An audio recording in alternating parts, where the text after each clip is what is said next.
Materinya adalah mengenai hukuman, kemudian penghargaan, dan ada istilah baru yang baru saya dapat di CGP ini, itu restitusi. Ya, tadi sebagian tentang restitusi dan caranya itu tadi sudah dijelaskan sama Pak Aris. Ya.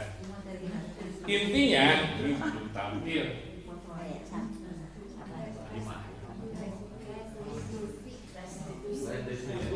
Ya, hukuman. Ya.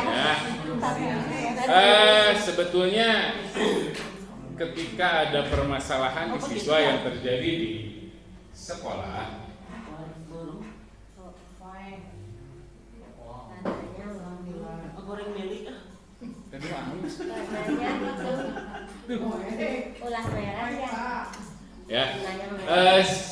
apa ya, karena sering terjadi pelanggaran di sekolah, sebetulnya kita sudah melakukan usaha dengan apa yang kita bisa masing-masing lakukan untuk mengatasi masalah itu. Dan semua usaha itu betul ada dampaknya. Ya, dampaknya memang ada itu perubahan di sikap atau perilaku dari siswa itu. Hanya yang jarang kita perdalam itu adalah dampak jangka panjangnya. Seperti hukuman betul, karena sering dihukum, misalkan contoh saya sendiri sering menghukum anak, begitu datang keluar bubar anak-anak. Ya, tapi ada guru lain yang datang cuek.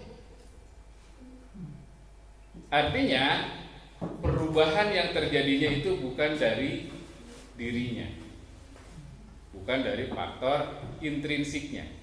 Ya, perubahan itu terjadi akibat dari faktor eksternal, karena ada saya. Pak Arif keluar bubar, Pak Agus keluar bubar, Pak Yudi keluar bubar. Tapi ada guru yang keluar anak cuek, Pak Dudi itu punten, anak-anak narong-rong, saya keluar bubar. Ya, nah itu salah satu contoh perubahan yang terjadi karena diakibatkan oleh faktor eksternal. Nah, ya, ini yang pertama adalah tentang teori motivasi.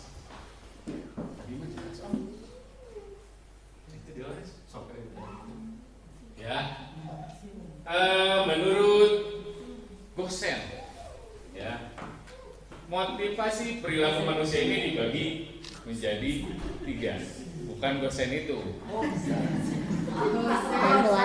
Yang pertama adalah siswa melakukan sesuatu karena ini menghindari ketidaknyamanan.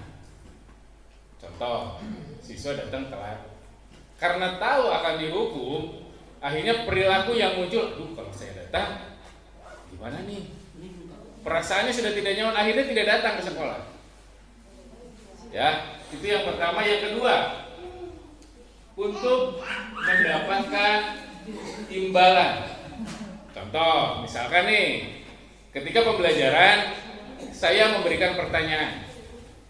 Ada yang tahu tentang kebugaran jasmani? Kalau bisa menjawab, saya kasih permen, misalkan. Ya, ada siswa yang memang termotivasi seperti itu. Ya, itu salah satu contohnya. Yang ketiga, nah ini siswa melakukan sesuatu atau berperilaku karena memang ingin menghargai dirinya. Nanti boleh bebas.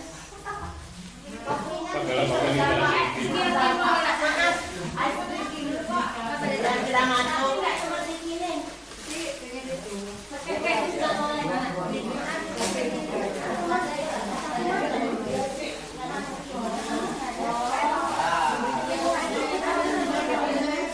Sudah speakingnya Bu.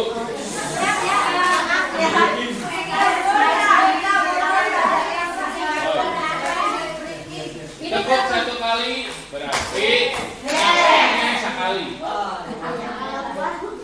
Kalau saya tepuk 2 kali, nyapek 2 kali. Kalau saya tepuk terus menerus, jangan berhenti nyapek.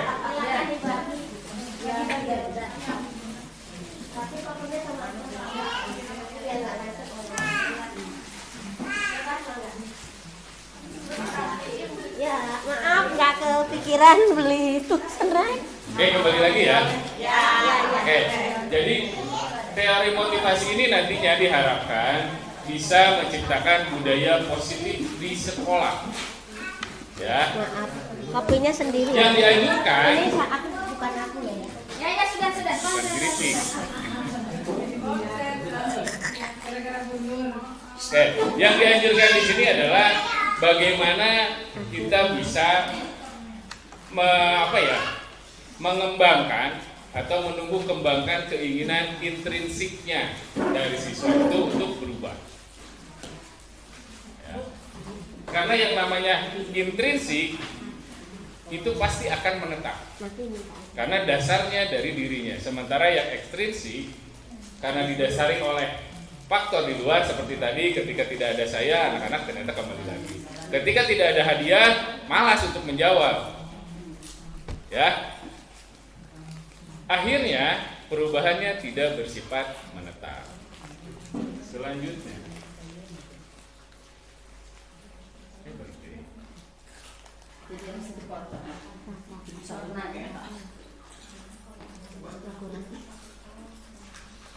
Oke, nah ini ada tabel perbedaan. Terlihat ya? Warnanya Ini layarnya tadi mau putih. itu ya pada nama Backgroundnya di putih mungkin. Enggak. Tuh, di sini mah jelas kan. Aslinya mah jelas. Kenapa ya jadi begitu ya? Kabelnya. Ya. Nah, di sini ada yang disebut dengan identitas gagal. Kemudian ada identitas sukses. Ya. Di identitas gagal, di sini di bawahnya ada yang namanya hukuman. Nanti bisa di grup Jadi ya. hukuman ini sama dengan identitas gagal. Kenapa gagal? Karena seperti yang tadi saya jelaskan. Ya, dengan hukuman motivasi yang timbul dari si anak itu karena faktor ekstrinsik. Takut untuk dihukum. Ya. Nah, kemudian di sini ada identitas sukses, di bawahnya ada disiplin. Disiplin ini dibagi dua. Ada yang disiplin karena konsekuensi dan restitusi, ini yang baru tadi. Ya. Konsekuensi ini dikatakan sifatnya netral. Ya. Perubahan bisa terjadi karena memang kalau yang tadi Pak Arif jelaskan, dia berubah karena hasil kesepakatan kelas. Tapi ternyata meskipun kesepakatan itu sudah dibuat, dia tetap melanggar. Ya, artinya di sini meskipun disebut identitas sukses, konsekuensi ini sifatnya netral karena timbulnya bisa dari faktor ekstrinsik atau intrinsik. Yang terakhir, nah ini restitusi. Ya, restitusi tadi sedikit sudah Pak Arif jelaskan. Bagaimana merangsang siswa untuk mau memperbaiki diri melalui pola berpikir siswa atau sesuai dengan keinginan siswa, akan tetapi tidak terlepas dari keyakinan atau kesepakatan kelas atau keyakinan sekolah yang profil pelajar Pancasila. Biasanya suka kebalik, LMS jadi LSM, kemudian profil pelajar Pancasila jadi profil pemuda Pancasila. Ya, nah di sini di poin ini, ya hukuman di sini sudah disebutkan negatif, kemudian di konsekuensi netral, kemudian di restitusi ini positif. Karena hasil yang timbulnya berasal dari dirinya sendiri. Gak usah dibacain ini ya? Atau dibaca satu saja? Contohnya di grup, Hah? aja, di share di grup. aja. Oke. Waktu-waktu Lewat bisa. lagi. Ini sudah tadi ya. Dibagi. Tapi anehnya kenapa jadi warna itu ya? Hukuman dan penghargaan. Kenapa jadi Tadi gitu mau ya? putih, sekarang jadi merah. Oke, ya. Ini yang tadi saya jelaskan sepintas mengenai hukuman. Hukuman ini dibuat tanpa persetujuan dengan siswa. Ya, contoh misalkan saya membuat tata tertib sekolah. ketika dia telat datang apel, hukumannya kan kita tidak tahu. Anak tuh tidak tahu hukumannya apa. Terkadang hukuman ini datangnya atau dibuat secara mendadak. Bending 20. Ya. Atau hukuman yang lain. Hukuman ini sifatnya dadakan. Dan siswa tidak mengetahui apa yang akan terjadi ketika melanggar. Nah, sekarang di sini ada dihukum oleh penghargaan. Kan selama ini kita sering ya, sok bisa jawab, dikasih nih. Kalau olahraga misalkan dikasih aqua, bisa jawab. Nah, permen. Ternyata dampak yang ditimbulkan dari hal tersebut itu sangat banyak. Bagi sebagian siswa mungkin termotivasi karena melihat hadiah, oh hadiahnya bagus, saya harus jawab. Tapi untuk sebagian siswa yang pasif di kelas, tahu jawabannya tapi malas atau bingung, malu untuk mengutarakan jawabannya. Akhirnya mereka seperti yang terasingkan. Itu yang pertama. Yang kedua, ketika minggu pertama hadiahnya bagus, di minggu kedua hadiahnya jelek, siswa kemungkinan malas hadiahnya juga, nggak menarik, nggak kayak kemarin. Akhirnya keinginan atau faktor intrinsiknya tidak timbul. Ya, makanya di sini disebutkan efeknya menjadi negatif. Selanjutnya, jadi ini adik-adik. Nah, bagus barusan kabaca. Oh, kate, sanas kabelnya berarti sinyalnya. Ini kabel ini. Bisa diganti. Oke, masuk ke disiplin atau identitas baik. Ya, yang tadi dibagi dua. Yang pertama adalah konsekuensi, meskipun sifatnya netral, tapi ada pengaruh terhadap motivasi intrinsik siswa. Ya, kemudian yang terakhir yang ini baru dan perlu diketahui oleh Bapak Ibu guru, wali kelas termasuk saya. Dan ini kemungkinan nanti harus diterapkan. Ya, restitusi. Restitusi itu sebuah strategi untuk merubah perilaku gagal dari siswa menjadi perilaku sukses. Nah, alhamdulillah. Tah. Kan bismillah. Bismillah. Nah, ini ya. Kok enggak Restitusi yang pertama adalah tadi belum dibaca. proses kolaborasi. Ya, proses kolaborasi yang mengajarkan murid untuk mencari solusi untuk masalah mereka. Seperti misalkan contoh, ya, ada siswa yang datang terlambat. Kalau tadi kan Pak Arif contohnya gehu, kalau saya nggak waktu, ya. Siswa datang terlambat. Sebelum memberikan hukuman, kan hukuman tidak boleh ya. Kita pakai cara restitusi, menanyakan dulu apa yang menjadi penyebab keterlambatan siswa tersebut. Setelah alasannya jelas, misalkan, Pak, ibu saya sakit, jadi sebelum berangkat saya harus mengurusi ibu saya dulu. Atau mungkin, Pak, saya kesiangan bangunnya karena malam, tidurnya larut malam. Apakah nonton sepak bola atau main game atau apa? Ya. Nah, setelah digali yang menjadi penyebab, kemudian kita kembalikan ke siswanya. Ketika siswa itu tahu bahwa yang dia lakukan itu salah, ya, siswa kita kita rangsang untuk mencari solusinya seperti apa. Misalkan contoh tadi yang ibunya sakit atau karena bangunnya kesiangan, misalkan si anak, ya Pak, nanti malam saya tidak akan tidur larut malam lagi supaya besok tidak kesiangan. Nah, si anak dirangsang untuk mencari solusi-solusi tersebut sesuai dengan keyakinan sekolah atau peraturannya. Kalau kita kan tertujunya ke karakter, profil pelajar Pancasila. Dan nilai apa di situ? Misalkan disiplin. Kemudian menghargai diri sendiri. Ya, karena kalau tidur larut malam berarti sebetulnya sedang mencari penyakit, dia tidak menghargai diri sendiri. Yang kedua, membantu murid berpikir tentang orang seperti apa yang mereka inginkan. Tadi sesuai dengan keyakinan tadi. Ingin seperti apa sih? Misalkan saya ingin berubah Pak menjadi orang yang disiplinnya tinggi. Maka apa yang harus Anda lakukan? Jadi si anak yang dirangsang untuk mencari solusi sendiri. Ya, akhirnya motivasi intrinsiknya akan tumbuh dan bisa lebih kuat. Selanjutnya, restitusi. Ya, sudah dijelaskan tadi ya.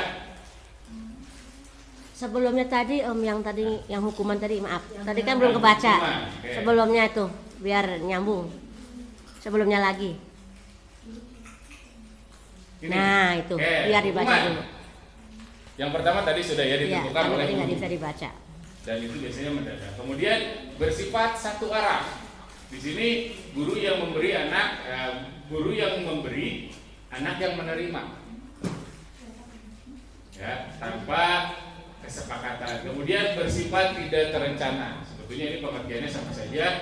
Hukuman berupa psikis, misalkan membentak ya, psikis dan fisik, bending lah atau pusat Bending ya, atau nggak apa. boleh ya. Nah kemudian tadi ini sudah cukup tentang hukuman oleh penghargaan. Iya. Sudah ya. Nanti Ya, bisa udah. ya. Terus lanjut. Nah, Oke, ini tentang cara terbaik yang disarankan untuk merubah tingkah laku siswa melalui penguatan di motivasi intrinsik. Yang pertama, restitusi ini bukan untuk menebus kesalahan, tapi untuk belajar dari kesalahan itu. Kemudian restitusi memperbaiki hubungan. Ketika kita menghukum siswa, terkadang siswa malah balik. Ya, terkadang nyimpan dendam. Tapi kalau dengan restitusi, ini kita bisa memperbaiki hubungan, saling percaya. Yang ketiga, restitusi adalah tawaran. Kita menawarkan solusinya mau seperti apa. Ya, jadi tidak bersifat memaksa. Kemudian menuntun untuk melihat ke dalam diri.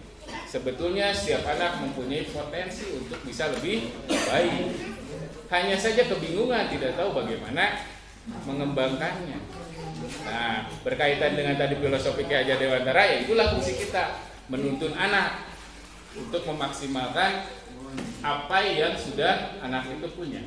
Selanjutnya, mencari kebutuhan dasar yang mendasari tindakan. Jadi dia itu melakukan kesalahan itu dasarnya apa? Ada anak yang malah, ternyata dasarnya karena ingin diakui, ya, karena ingin disebut berani. Nah, ingin disebut jagoan. Kemudian restitusi diri adalah cara yang paling baik karena tadi perangsang siswanya yang mencari solusi untuk setiap permasalahan. Kemudian restitusi fokus pada karakter, bukan tindakan. Ya, jadi karakternya dulu. Setelah karakter barulah nanti muncul tindakan yang positif yang diharapkan. Kemudian restitusi bersifat menguatkan. Seperti yang tadi Pak Arif bilang, ada garis-garis samar, hanya bingung. Seperti apa menguatkannya? Ini melalui restitusi. Kita rangsang siswa untuk bisa lebih menampilkan misalkan sikap disiplinnya. Kemudian ini restitusi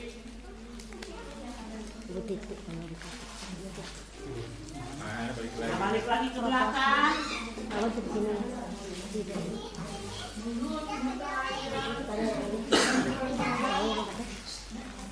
restitusi fokus pada solusi.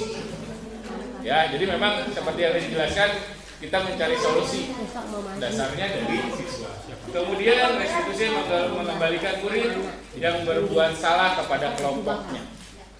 Jadi setelah berbuat salah, kita rangsang si siswa tersebut mencari solusi. Setelah itu, bagaimana kita bisa menggabungkan lagi dengan siswa yang lain tanpa bisa mengulanginya lagi kesalahannya. Selanjutnya Nah, ini posisi kontrol. 5 posisi kontrol ketika kita melakukan restitusi. Ya. Jadi restitusi baik, tapi kita diamnya di posisi kontrol yang mana? Agar pelaksanaan restitusi ini memang betul-betul baik. Yang pertama, sebagai penghukum. Ya. Di sini sebagai penghukum ini intinya seperti yang tadi, menekan terhadap murid. Ya. Menawarkan tapi tetap dengan cara menekan. Efeknya menjadi kurang baik juga. Yang kedua, membuat merasa bersalah. Ya, jadi cara mengatasi permasalahannya adalah dengan cara membuat siswa tersebut merasa bersalah dengan apa yang sudah dilakukan. Nanti di akhir ada video contohnya. Kemudian posisi kontrol sebagai teman. Nah, di sini guru memposisikan sebagai teman dari siswa tersebut. Misalkan namanya Arif. Arif, kalau kamu kayak gitu terus, kayaknya nilai kamu nanti jelek. Ya, nanti gimana kamu kalau nggak naik kelas? Posisi saya sebagai guru, tapi menempatkan posisi kontrolnya itu sebagai teman, seperti teman. Kemudian sebagai pemantau. Nah ini memantau konsekuensi dari kesalahan yang dibuat oleh siswa. Jadi dia memantau terus perkembangannya seperti apa, dipantau. Nah yang terakhir ini yang diharapkan, posisi kontrol sebagai manajer. Ya, dimana posisi ini guru berbuat sesuatu bersama dengan murid, berkolaborasi, mempersilahkan murid mempertanggungjawabkan perilakunya, mendukung murid agar dapat menemukan solusi atas permasalahannya sendiri. Ya. Selanjutnya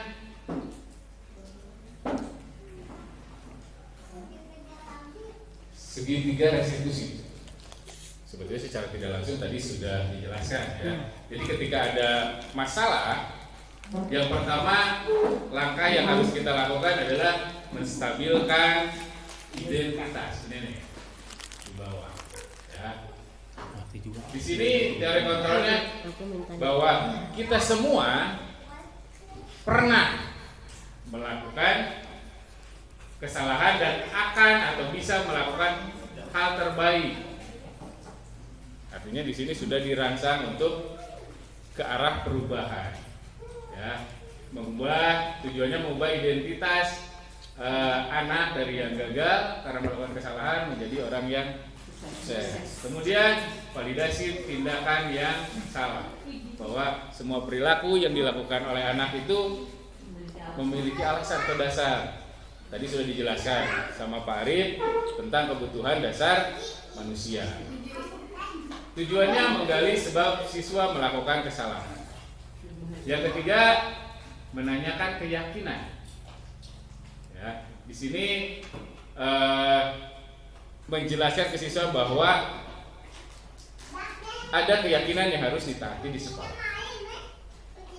Apakah tentang disiplinnya, kerjasamanya, ya. Tujuannya adalah membangkitkan motivasi intrinsik. Nah, ini digabungkan jadilah satu solusi untuk mengatasi permasalahan dan mudah-mudahan ini nanti bisa diterapkan. Jangan hanya wakase kesiswaan saja, tapi wali kelas dan guru pun sama. Jadi tidak usah terburu-buru langsung ke wakase. Tangani dulu, kita coba praktekkan. Berhasil atau tidak. Tapi biasanya kalau misalkan penyampaiannya benar, kemudian siswanya pun memang ingin berubah, pasti akan berjalan dengan lancar. Nah, Nice videonya. kita Semoga ada suaraan ya. Baik ini tadi gambar tadi. Yang tadi awal. Ini gambar tadi. Tadi belum sempat awal pendidikan kolonial. Nah, asal gambar segitiga itu tarigu. Iya iya. Tarigu. Kirain saya mau ke itu lagi. Oke, ini ada video. Kita saksikan contoh.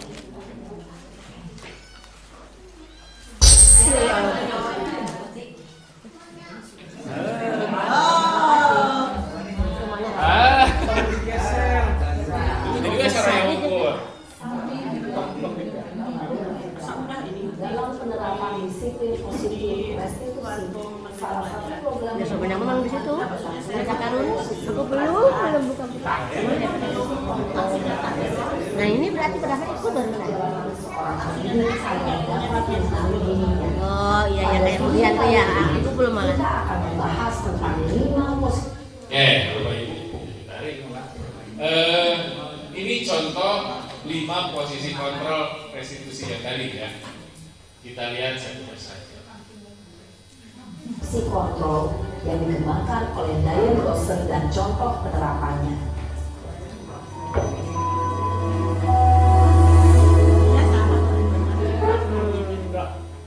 Lima posisi kontrol itu adalah 1. Posisi penghukum, 2. Posisi pembuat merasa bersalah, 3. Posisi teman, 4. Posisi pemantau atau monitor, dan 5. Posisi manajer. Untuk lebih memahami kelima posisi tersebut, mari kita saksikan kasus Naren yang terlambat hadir 20 menit di sekolah dan melihat bagaimana kelima posisi kontrol dalam menghadapi masalah tersebut.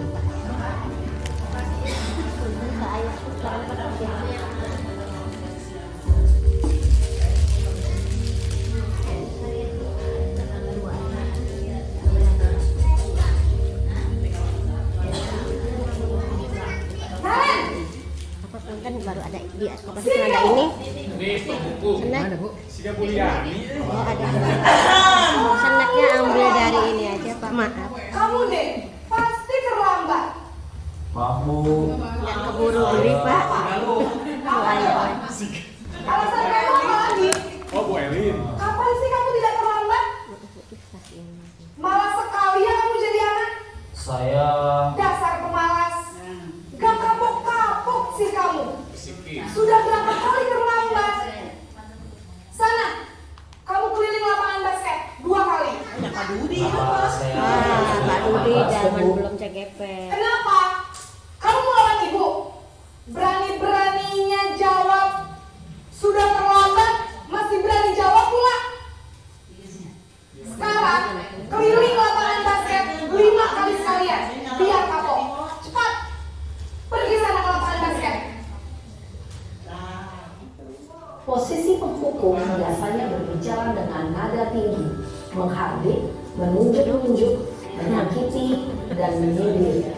Hukuman bisa berupa fisik maupun psikis. Ibu dan bapak guru hebat. Dampak yang terjadi pada murid ketika guru berada pada posisi penghukum adalah murid cenderung akan memberontak, bahkan menyimpan dendam.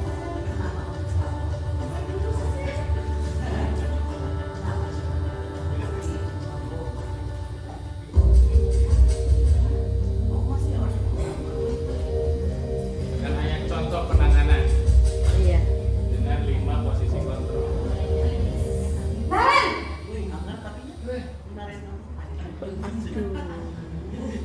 Selamat pagi Bu. Naren. Kamu kenapa terlambat lagi, nak? Ya Tuhan, Naren. Kamu senang ya bikin ibu susah ya? Kalau kamu terlambat lagi, nanti ibu yang ditegur bapak kepala sekolah, nak. Disangka ibu tidak bisa membina kamu. Duh, gimana ini? Maaf Bu. Duh, Gusti Naren. Kamu suka ya kalau ibu ditegur bapak kepala sekolah? Bulian banget. Terus, sekarang ibu harus tulis apa ya di buku absen? Ini kamu juga sering terlambat loh. Ibu harus apa coba? Maaf Bu. Maaf sekali. Ya sudah, lain kali jangan bikin ibu susah lagi ya nak ya. Ibu tidak akan apa lagi kalau kamu begini terus. Bisa jantungan kalau ibu ditegur bapak kepala sekolah. Sana cepat ke kelas. Maaf ya Bu. Maaf sekali.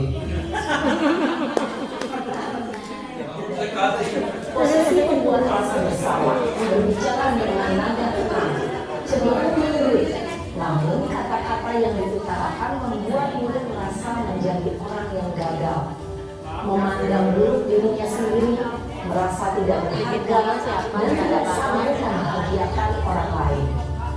Ketika guru mengambil posisi pembuat rasa bersalah, murid akan menganggap dirinya yang bersalah dan ia akan menyimpan emosi negatif tersebut di dalam dirinya.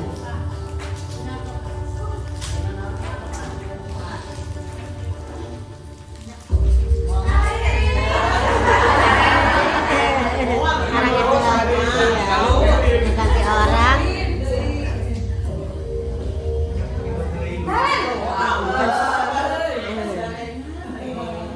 Aku salah tulis situ. Selamat pagi Bu. Wah, sudah jam berapa ini, Nak? Iya Bu, habis ibu saya lupa bangunkan saya Bu. Kamu malah menyalahkan ibu kamu. Kamu bukan anak yang larinya paling kencang. Kok terlambat sih? Iya Bu, saya memang terlambat bangun tadi. Jadi biarpun saya lari kencang, tetap gak kekejar Bu. Ya sudah sana. Nanti lain kali larinya lebih kencang lagi ya. Biar gak terlambat lagi. Bikin seneng ibu. Demi ibu. Bisa kan? Bisa Bu. Ya sudah sana masuk kelas. Ibu beresin urusan absen kamu. Kamu ini ada-ada saja. Dalam posisi teman, guru berbicara dengan nada suara ramah, akrab, cenderung bersendar gurau untuk menjaga suasana tetap santai. Murid akan merasa senang, aman, dan akrab dengan guru. Identitas yang tercipta adalah identitas sukses atau berhasil. Namun, perlu diingat, karena ini masih dominan eksternal, maka ada faktor ketergantungan dari murid kepada orang tertentu. Di sini, guru aksen sehingga di lain waktu murid bisa berperilaku baik, namun hanya kepada orang-orang tertentu saja.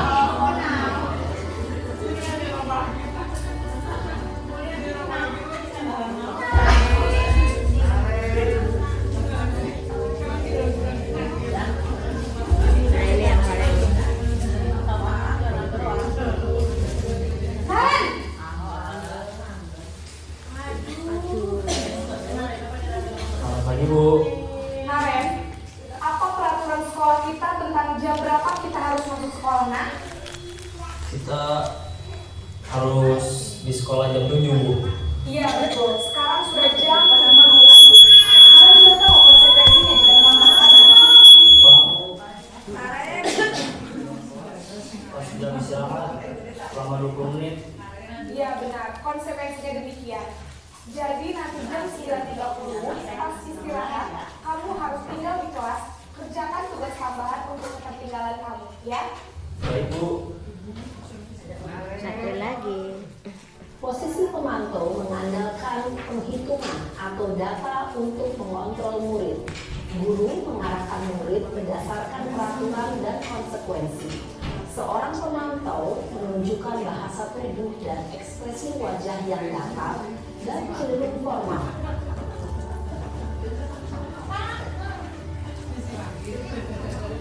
Yang terakhir, posisi manajer. Naren!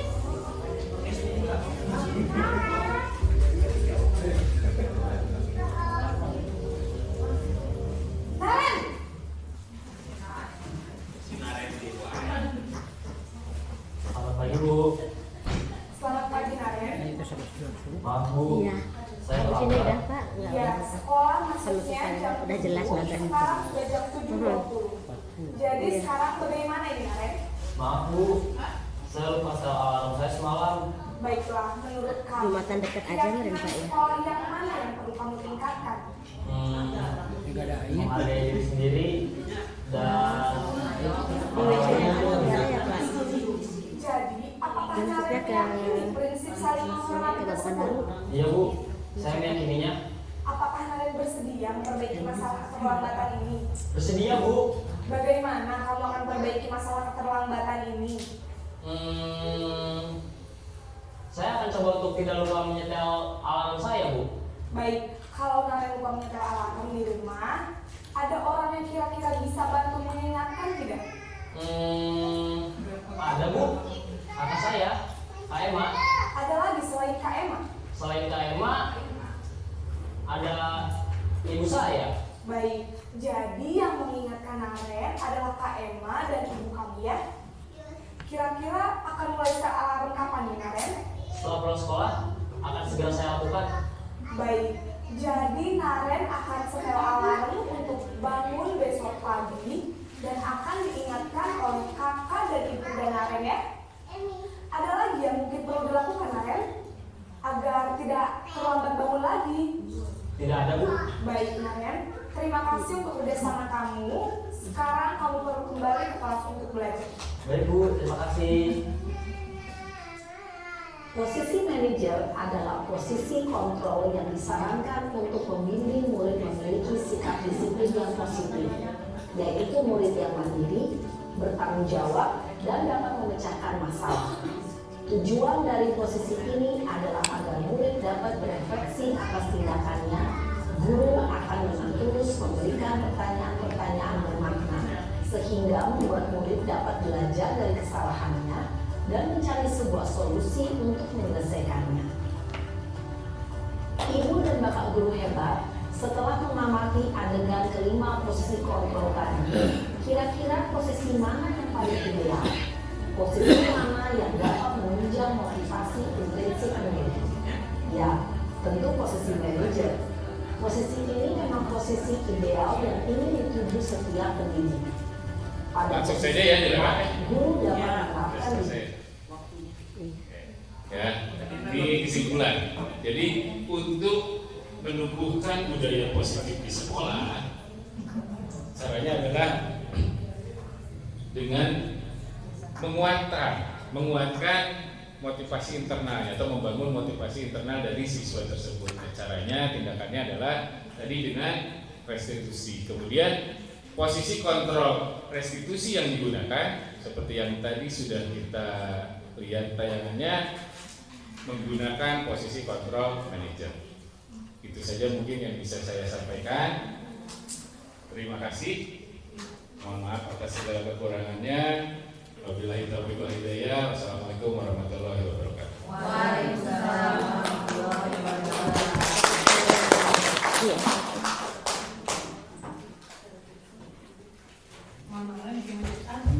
Ya, tepuk tangan sekali lagi untuk TGP hebat kita. Maaf saya ralat, takut salah saya. Bukan bilang berat, tapi hebat CGP itu. Ya, karena bisa berbagi waktu. Sekelumit pengalaman yang di saya, kebetulan ada kepala sekolah 2. Di SD itu biasanya memang banyak tokoh-tokoh di masyarakat. Kita PP itu kan kerjanya salah satunya itu kalau mau hari itu apa ya? Ada deadline kerja tugas itu di LMS. Kalau udah lewat jam sekian detik tidak bisa ngupload gitu, takut gagal ya. Maka kita hayu ini belum dikerjakan. Ternyata CGP setelah saya dikunjungi,